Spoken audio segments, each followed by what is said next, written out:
Saya paling senang mengangkat cerita tentang orang-orang yang dulunya susah, kemudian menggapai sukses.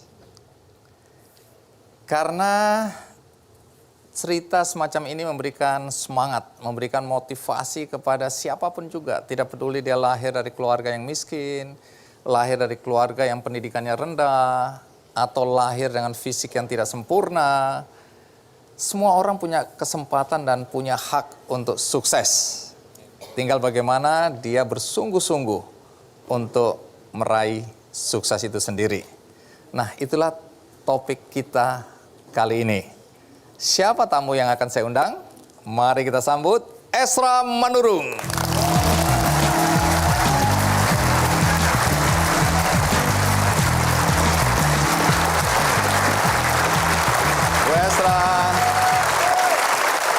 Terima kasih sudah mau hadir di acara Kikandi. Silakan duduk. Boleh tahu apa pekerjaan Anda sekarang? Saya agen asuransi sekaligus speaker. Agen asuransi. Pada posisi apa Anda sekarang? Posisi bantu suami bangun agensi, Bang. Nah, tapi sebelum itu saya dengar Anda kerja di bank ya? Iya. Berapa lama itu kerja di bank? 9 tahun saya sempat kerja di bank sebelum menikah sih. Punya anak saya keluar. Anda 9 tahun di bank, kemudian keluar masuk ke industri asuransi. Di sini suami, Bang. Ini suami nggak punya perasaan, iya. Bang. Nanti saya nasihatin dia. Silakan, Bang. Karena itu juga yang terjadi pada saya oleh istri saya. Nah, ini saya tidak mengerti istilahnya, tapi saya mau tanya karena di sini disebutkan Anda sudah menjadi anggota atau ambasador dari $1 Million Round Table. Pengertiannya apa ini di industri asuransi? MDRT itu asosiasi sebetulnya, Bang Andi. Asosiasi dari agen-agen asuransi yang mencapai prestasi sesuai standarnya mereka, yaitu standar dunia. Artinya tidak semua orang yang bekerja atau jadi agen asuransi bisa mendapatkan keanggotaan ini, begitu? Iya, dia harus mencapai. Mencapai apa? Syaratnya apa misalnya? Kualifikasinya apa? Pertama pasti angka. Iya, angka pencapaian yang mereka tentukan setiap tahun berbeda. Kemudian yang kedua etiknya. Oh, jadi cara ada kita etik menjalankan di situ ya? Pekerjaan kita. Sudah berapa tahun Anda menjadi board atau anggota atau ambasador MDRT? Iya, sekarang tahun ke-14 berturut-turut, Bang. Atas prestasi Anda ini di dunia asuransi, Anda sudah diminta untuk atau diundang ya untuk jadi pembicara di berbagai daerah di Indonesia, bahkan sampai ke luar negeri. Iya, udah pernah ke Amerika juga sih. Oke, bicara di sana ke Amerika. Baik, tapi setelah kita mendengar prestasi seperti ini, saya mau kembali ke kehidupan Anda di masa lalu. Karena dari apa yang saya dengar, Anda dulu ketika masih kecil sudah kehilangan ibu ya? Iya. Ibu yang melahirkan anak terus meninggal pada saat melahirkan. Kemudian pada saat Anda masih kecil, ayah Anda yang supir angkot itu meninggalkan Anda dan adik-adik ya, pergi begitu saja, hilang entah kemana waktu itu ya. Terus kemudian ada anak kecil yang juga tewas di rumah Anda karena kesetrum. Agak aneh ini pertanyaannya ya. Nanti ya. Nah, kemudian Anda sendiri marah pada Tuhan, ya. Kemudian nyaris bunuh diri pakai pisau. Saya nggak bisa membayangkan bagaimana Anda sekarang dengan masa lalu. Tapi sebelum saya tanya soal apa yang terjadi dalam hidup Anda, kita simak dulu liputan berikut ini.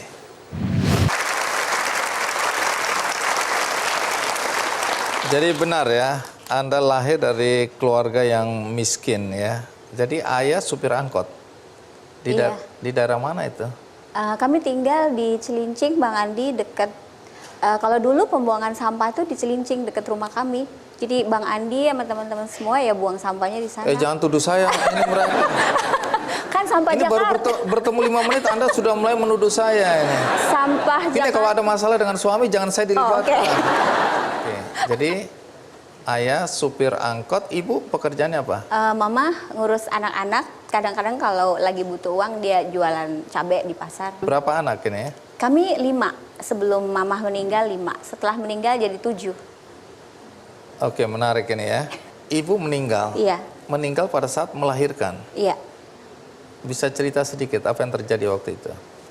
Ibu saya sudah dikasih tahu sama dokter, gugurkan kandungannya karena berbahaya, keracunan. Tapi menurut mama menggugurkan kandungan itu tidak benar. Jadi dia pertahankan kandungannya dan di usia 7 bulan dia pendarahan, lalu dioperasi dan meninggal. Oh, jadi ini anak kembar ini ya? Kembar. Lahir, Perempuan. Dua-dua lahir. Tapi katanya prematur, berarti 7 bulan itu kan prematur. Iya, karena keguguran Bang Andi, jadi harus segera dioperasi. Dua-duanya selamat atau? Dua-duanya selamat, tapi ibunya yang tidak selamat. Jadi 7 anak ditinggalkan? Iya, ditinggal. Lalu berapa lama kemudian ayah pergi meninggalkan anak-anaknya? Iya, kayaknya ayah saya tiba-tiba kehilangan keseimbangan gitu. Jadi karena mereka pasangan yang sangat akrab, seperti sahabat. Waktu mamah nggak ada, dia goncang, hilang. Pergi? Pergi. Lah terus Anda dan adik-adik bagaimana? Ya kayak malam mati lampu, gelap. Saya baru tahu ada istilah kayak malam mati lampu. Tinggal bilang gelap gitu aja kan? Maksudnya udah gelap, mati lampu lagi gitu. Super gelap? Super gelap. Gelap gulita. Gelap namanya. gulita, iya. Oke, nanti cerita karena menarik juga apa yang terjadi kemudian, bagaimana Anda bersama adik-adik ya bertahan hidup, kemudian bangkit dari keterpurukan dan bisa seperti sekarang ini. Tapi kita rehat dulu, ikuti terus Kick Andy.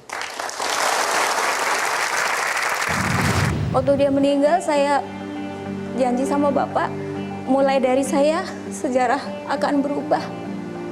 Jadi saya berjuang terus untuk merubah sejarah Pak Andi.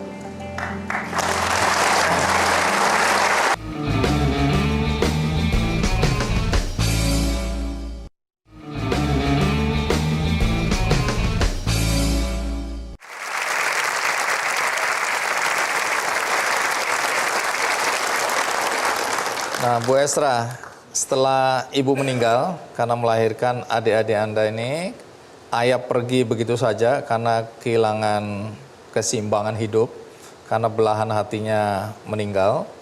Anda ditinggal bersama adik-adik. Ya. Nah, bisa cerita, itu umur berapa waktu ayah pergi? 18 lebih. Dengan 6 adik Anda ditinggal? Iya. Nah, bagaimana anak umur 16 itu bisa bertahan hidup, kemudian bangkit seperti sekarang? Saya sih setiap hari kepengennya cuma mati waktu itu ya, karena ya nggak tahan juga sih. Kadang-kadang kita makan, kadang ya sekali sehari gitu. Saya ada tante yang dekat rumah, tapi dia juga susah. Ya kadang-kadang tante yang suka kasih kami makan. Terus bagaimana bisa hidup? Manusia itu ternyata beradaptasi ya dengan keadaan. Saya waktu itu sangat negatif dengan kehidupan. Saya merasa saya itu victim. Saya merasa Tuhan itu jahat. Kenapa pilih kasih? Kok saya yang harus menjalankan drama ini gitu? Kenapa saya nggak jadi cucunya Ratu Elizabeth? Saya bertanya ini gitu. Ini menarik ini ya, anak cilincing ini ya. Maksudnya kalau ini karma, saya nabur apa gitu? Jadi menurut saya itu tidak Tuhan adil. tidak adil. Tidak adil. Jadi marah pada Tuhan. Marah, saya nggak percaya kepada Tuhan. Lalu saya merasa saya tidak tega meninggalkan adik-adik. Alasannya tuh sebetulnya hanya adik-adik sih. Jadi waktu itu sempat mau bunuh diri itu ya? Tiap hari. Oh, tiap hari mau bunuh diri? Ya, tiap hari nggak tahan. Tiap Terus? hari, tapi setiap lihat adik-adik nggak jadi. Saya nggak jadi, kasihan kalau nggak ada saya gimana. Akhirnya adik saya satu meninggal, yang di inkubator itu meninggal. Kemudian cari akal gimana nih supaya bisa bertahan hidup. Ya udah negosiasi sama adik-adik, sebagian tinggal di rumah orang supaya bisa tetap sekolah dan tetap dapat jadi jatah makan nggak terlalu banyak, ada yang di rumah tetangga gitu. Oh, jadi adik-adik ini kemudian dititipkan ke siapa? Ada tetangga jauh lah gitu, yang mau aja, mau nggak gitu ya, yang mau. Iya, kalau nggak gitu nggak bisa bertahan Pak Andi ya, harus ada jalan. Nah kemudian setelah titipin adik di rumah orang, saya mulai belajar jualan. Apapun saya jual, tapi saya tidak jual diri. Karena ibu saya mengajarkan itu tidak benar. Jadi saya jual lipstik, jual jepitan, jual gambar, saya bikin, saya jual. Tapi ya nggak cukup juga. Untuk menghidupi adik-adik ya. Jadi yang bertahan waktu itu di rumah ada berapa adik? Kita 4. Yang satu yang masih di inkubator akhirnya diadopsi sama saudara jauh. Oh, satu meninggal, satu diadopsi, satu di rumah orang lain, yang lainnya nggak ada yang mau di rumah orang lain, jadi kita kumpul. Padahal itu usianya berapa aja? Anda kan 16. Masih SD adik-adik saya. Nah, uang sekolah bagaimana itu? Itu jualan jepit? Iya, nggak cukup. Jepit rambut, bando, apa segala macam itu? Iya, nggak cukup. Termasuk juga uang kuliah saya nggak cukup. Lalu teman saya bilang, kamu jadi guru les aja. Jadi saya jadi guru les di 5 penjuru Jakarta. Jakarta Utara, Selatan, Timur, Barat, Pusat. Saya putar jadi guru les. Les apa? Apa aja, kalau ada ibu-ibu yang berkarir, anaknya nggak bikin PR, saya ajarin. Anda waktu itu sekolahnya di mana? Saya kuliah di UKI, Universitas Kristen Indonesia. Udah kuliah? Saya kuliah, orang tua kami biarpun supir angkot punya prinsip anak harus sekolah.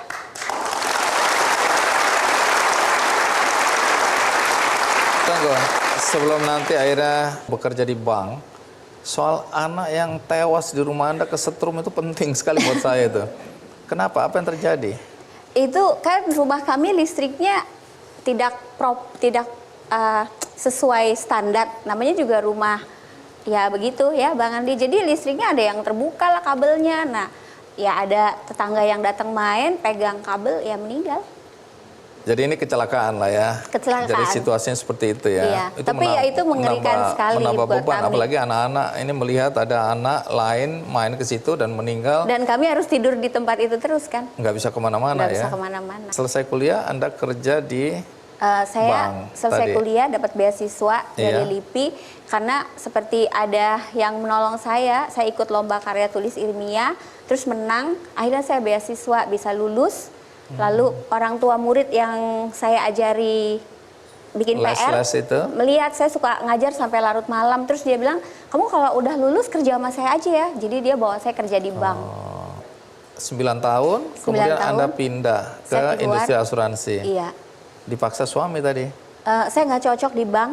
Karena saya di belakang meja, jadi 9 tahun itu saya nggak pernah naik pangkat Bang Andi, jadi saya udah stres. Setiap hari saya nangis, suami saya bilang, makanya kerja jangan cari uang. Jadi cari apa? Belajar, kerja tuh buat belajar. Jadi saya keluar buat jadi belajar. Suami Anda hebat. Ya, dia memang hebat. Coba yang merasa suaminya berdiri. Oh ini dia. Iya ya. Baik, ini contoh yang baik ini suami ini.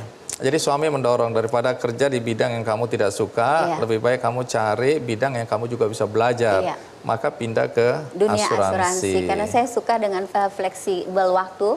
Kan waktu itu udah punya anak. Oke, jadi ini sebenarnya passion Anda juga ya, lentera jiwa juga ya asuransi ini ya? Dulunya enggak. Oh dulunya enggak? Dulunya enggak. Katanya tak kenal maka tak sayang kan. Jadi karena saya menjadi anggota MDRT itu setiap tahun, saya pergi belajar, sekarang saya cinta dengan pekerjaan saya. Nah ini kalau ada yang bertanya kemudian, apa yang membuat kemudian di industri asuransi ini Anda kok berhasil? Waktu saya memaafkan Bapak, saya menyadari Bapak saya itu salah satu kali. Dan dia itu udah baik sama saya 18 tahun.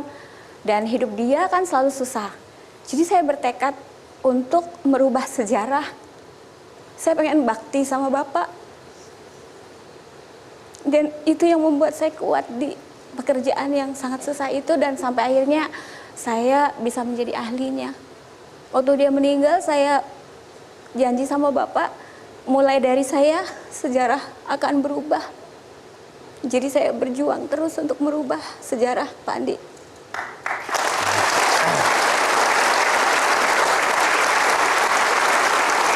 Bu Esra, Anda kan berhasil bangkit, kemudian tadi ada motivasi dari keinginan ya, membalas budi baik ayah walaupun pernah mengecewakan Anda. Sekarang Anda menjadi tokoh asuransi, bidang asuransi yang sukses. Nah, saya lihat banyak wajah-wajah yang kepingin juga sukses di sini. Bolehkah berbagi sesuatu yang pernah atau yang sering Anda sampaikan di setiap acara-acara di mana Anda jadi pembicara? Bisa diringkas saja. Boleh. Nah, kalau gitu boleh berdiri di sini. Seakan-akan ini semua penonton kehilangan harapan ini.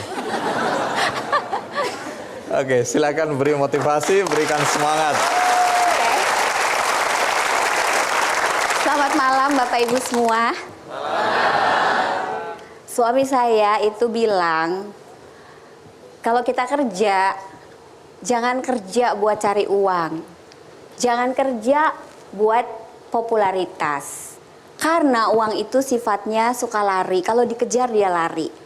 Jadi kita bekerjalah supaya uang yang mengejar kita dan kekayaan yang mengejar kita. Jadi kita kejar apa dong? Ya kan? Kita bekerjalah untuk belajar. Karena setiap pekerjaan itu ada ilmunya. Waktu kita kecil, kita mau ikat tali sepatu suka nangis karena nggak bisa, bener nggak? Tapi sekarang ikat tali sepatu sambil tidur bisa. Karena kita nggak ngerti gimana cara ikat tali sepatu. Demikian juga dengan segala jenis pekerjaan, itu ada ilmunya. Dan bisa dipelajari, bisa difotokopi oleh mereka yang mau belajar. Kalau gitu apa yang mesti kita pelajari dari pekerjaan kita? Misalnya kita seorang dokter, kita mesti bermimpi setinggi langit. Bermimpilah menjadi dokter yang terbaik di dunia. Kalau kita menjadi seorang sales, bermimpilah menjadi sales yang terbaik di dunia. Karena Presiden Soekarno bilang, bermimpilah setinggi langit karena belum tentu kita mencapainya loh. Tapi walaupun tidak tercapai, kita sudah jatuh di antara bintang. Nah, 3 hal yang kita pelajari waktu kita mau menjadi ahli di bidang kita masing-masing. Nomor 1, pelajari jenis industri pekerjaan kita, cari ahlinya, belajar dari dia, baca bukunya, lakukan, tiru, baru modifikasi. Kedua, pelajari siapa klien kita. Siapa orang yang sedang ada di hadapan kita mengerti dia supaya kita tahu apa yang kita butuhkan sesuai dengan kebutuhan dia. Dan yang ketiga, pelajari juga siapa diri kita. Sampai Anda dan saya tahu bahwa sebetulnya kita ini mahakarya. Manusia itu nggak ada KW-nya, semua Anda asli dan cuma satu. Jadi teman-teman, bermimpilah setinggi langit. Walaupun Anda belum mencapainya, Anda akan jatuh di antara bintang dan jadilah yang terbaik apapun profesi Anda. Terima kasih.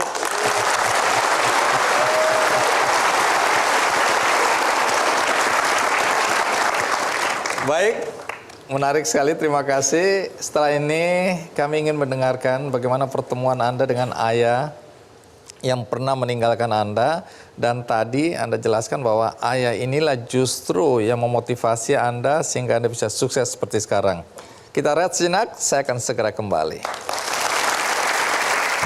Jadi perempuan itu penting sekali peranannya, terutama bagi para pria. Janganlah sombong, karena tanpa perempuan bisa kehilangan arah.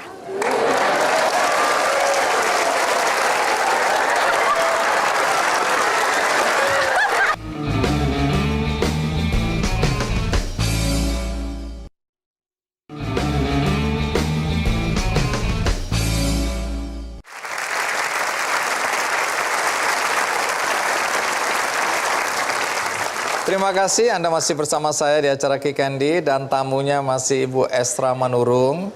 Kehidupannya dulu sulit, bapaknya supir angkot, ibunya meninggal ketika melahirkan 2 adik kembarnya, dan kemudian bapaknya kehilangan keseimbangan setelah ditinggal oleh istri tercinta, pergi entah kemana, tinggallah Ibu Estra waktu itu masih umur 16 tahun bersama adik-adik, ya, berjuang untuk hidup. Setelah ditinggal ayah sekian lama, berapa lama ditinggal ayah? 2 tahun. 2 tahun. Kemudian terjadi pertemuan kembali. Iya. Bagaimana bisa ketemu lagi? Kan kalau orang Batak itu ada Parsautawon. Apa itu artinya? Jadi perkumpulan orang-orang Batak. Jadi kalau ada yang hilang dicari gitu Bang. Jadi Oke, papa terus ketemu. Ditemukan. Iya, dan papa kepengen pulang ke anak-anaknya. Pada saat pulang katanya sudah menikah lagi. Iya, jadi mau pulang bawa ibu dan bawa adik yang baru. Pada saat itu katanya Anda sempat merasa luka itu kembali. Waktu itu saya belum memaafkan bapak kan. Iya. Jadi saya merasa kalau nanti Bapak pulang takutnya saya yang pukul dia, jadi saya kualat gitu. Jadi saya hari itu berpikir, oke, Bapak boleh pulang, buat adik-adik kan saya bertahan hidup hanya demi adik-adik. Jadi adik-adik udah punya orang tua, saya mati aja. Hah? Iya kan, saya dari Jadi kemarin urusannya masih mau mati juga? masih. Ya saya mental victim ya, saya merasa saya itu victim. Jadi hari Korban. itu ya saya pengen bunuh diri, hari itu saya udah siap gitu untuk bunuh diri, tapi nggak tahu kenapa saya ingat pesan ibu saya. Apa itu? Mamah tuh bilang kalau bunuh diri katanya masuk neraka. Oh, jadi takut saya, juga itu ya? Saya merasa kenapa jadi dua nerakanya, neraka yang kemarin sama besok gitu. Wah, saya bilang ini nggak bener. Nah hari itulah pertama kali sebagai seorang manusia saya mulai pengen tahu sebenarnya Tuhan itu ada gak sih? Saya kan marah sama dia. Iya. Lalu saya berteriak-teriak gitu di rumah. Tuhan ngomong sama saya, jelasin soalnya saya mau mati gitu. Tapi nggak ada suara, nggak ada suara. Terus saya ingat lagi omongan mama, kata mama, kitab suci itu firman Tuhan.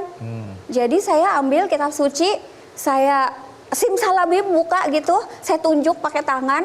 Saya pengen Tuhan bicara sama saya dan ternyata ya mungkin orang kalau nggak kenal sama Tuhan begini doanya gitu. Jadi saya baca percis, sekalipun ayahmu dan ibumu meninggalkanmu, aku tidak akan pernah membiarkanmu. Saya Ada kaget. ayat seperti itu? Iya ada persis. Jadi, aduh, saya takut.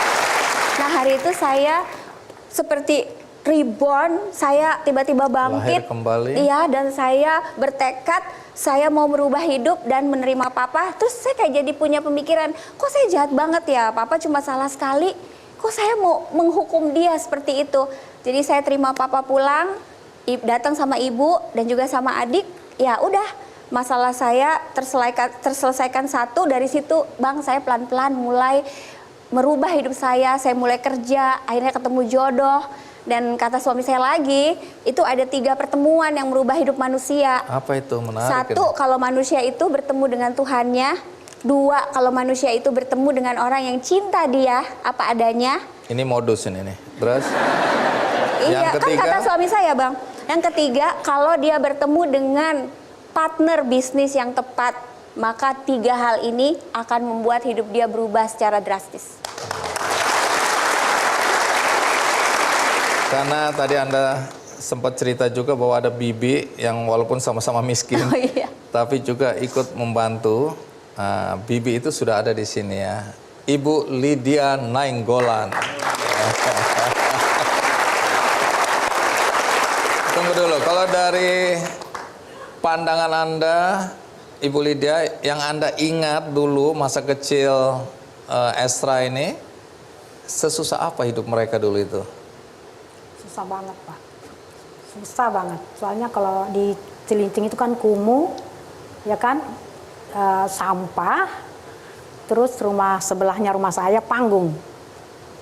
Panggung kan, jadi disitulah buang mandi, buang kotoran. Ya pokoknya susah banget lah Pak kalau waktu dulu dia masih kecil.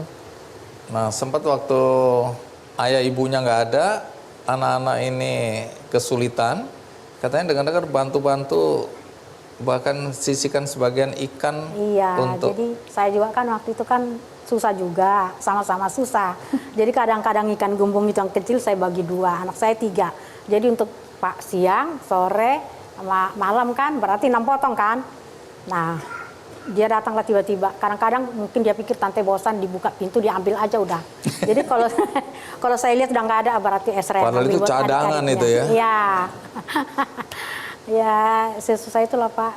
Oke.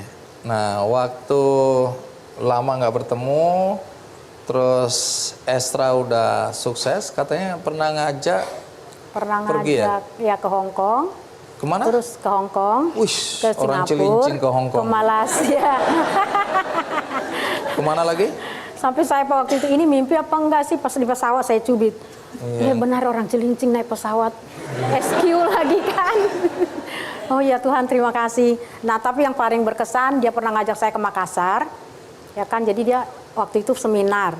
Jadi saya duduk di belakang, saya dengarin dia. Loh, saya pikir pas waktu saya dengar dia ternyata udah pembicara internasional, satu-satunya wanita terbaik dari Indonesia. Saya nangis, ya ampun kok dia nggak pernah cerita sama tantenya kalau segitu suksesnya ternyata dia. Tapi selama ini memang dia kan ada kami, pamannya ada 3, saya tantenya sama awaknya ada 5, kami tiap bulan ditransferi 500.000. Setiap bulan itu ditransferi, udah ada kali 10 tahun. Terus, udah sesukses ini ternyata. Dan kami pulang ke hotel, saya peluk dia, saya nangis. Saya bilang, tante kenapa nangis? Dia bilang, ternyata kamu kok nggak pernah cerita sama tante, ternyata kamu udah jadi orang yang sukses hari ini. Hebat kali kau ini, Estra. Iya.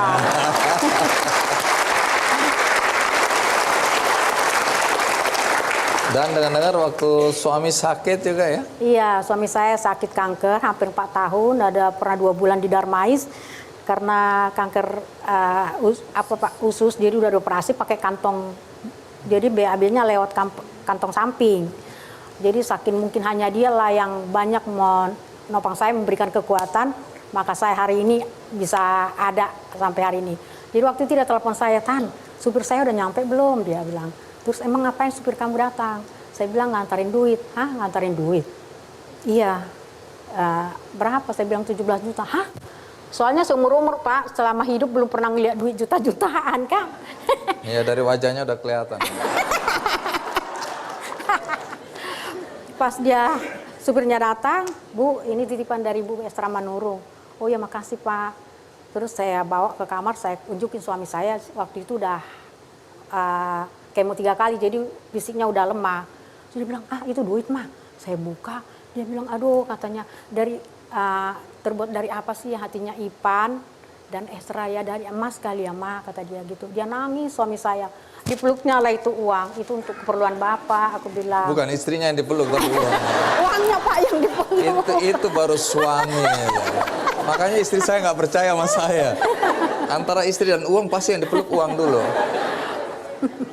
Belakangan bahkan kembali ke Cilincing ya, ada yayasan apa itu ya? Saya ingat dulu di tempat-tempat kumuh Pak, perempuan-perempuan itu kan kepengen menyerah sama hidup. Jadi makanya bunga ini kan bunga kering, Bang Andi. Iya. Kadang ini sebenarnya kalau dibuang di pinggir jalan sih udah nggak ada artinya. Tapi kalau ada tangan yang merangkai lagi, bunga ini jadi cantik dan lebih mahal dari bunga yang masih segar. Jadi artinya apa itu? Artinya jadi sebenarnya tangan yang terulur itu bisa membuat apa yang tidak bernilai menjadi bernilai lagi. Oke. Yayasan apa namanya? Maharani Kirana Pertiwi itu untuk mamah sih. Jadi Maharani itu perempuan unggul, Kirana itu cahaya, Pertiwi itu bangsa. Perempuan yang unggul itu adalah cahaya bagi bangsanya.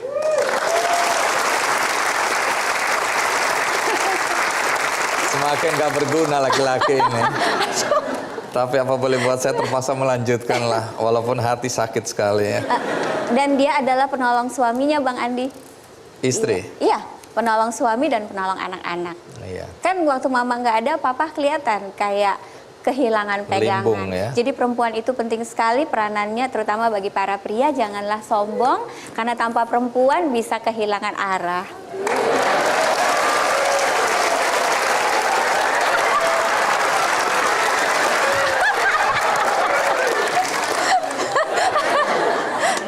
Hidup perempuan. Kembali sedikit ke yayasan. Jadi kegiatannya apa aja nih? Kami sekarang kebetulan dari MDRT itu Bang Andi, saya belajar mengenai konsep manusia seutuhnya. Ya. Jadi ada 7 pilar yang bisa menjadi KPI kita untuk melihat apakah saya ini berkembang sebagai manusia atau tidak. Nah, 7 pilar ini kami bawakan menjadi konsep manusia seutuhnya. Untuk perempuan-perempuan terbelakang, kami baru bisa mengedukasi mereka, kayak mengingatkan mereka. 7 ini ibu-ibu yang harus kita bangun dalam rumah kita. Nomor 1, kita mesti berdoa kepada Tuhan. 2, kita mesti sehat, mesti bersih. 3, kita juga mesti membangun keluarga. Sehebat-hebatnya perempuan, dia tetap baru hebat kalau dia bisa mendukung suaminya dan anak-anaknya. Jadi ya, lalu yang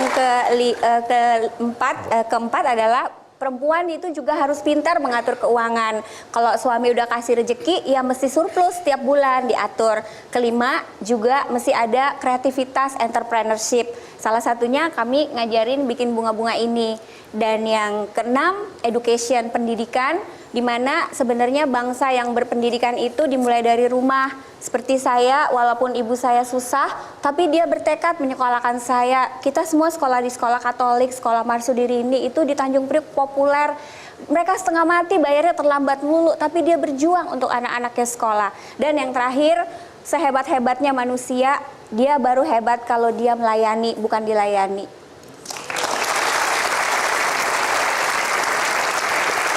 Nah, ini Anda juga menulis buku ya, Selling with Attitude. Ini apa yang Anda mau sampaikan melalui buku ini ya? Kan kalau sales itu baru mulai masuk kerja sebagai penjual ya Bang Andi, kan dia nggak punya prestasi, dia nggak punya, mungkin nggak punya prospek, dia juga nggak punya harapan ke depannya gimana. Apa dong modal dia?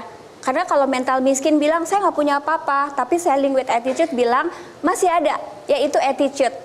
Kalau kita belum berprestasi tapi kita punya attitude, kita pasti bisa menjadi yang terbaik di bidang kita.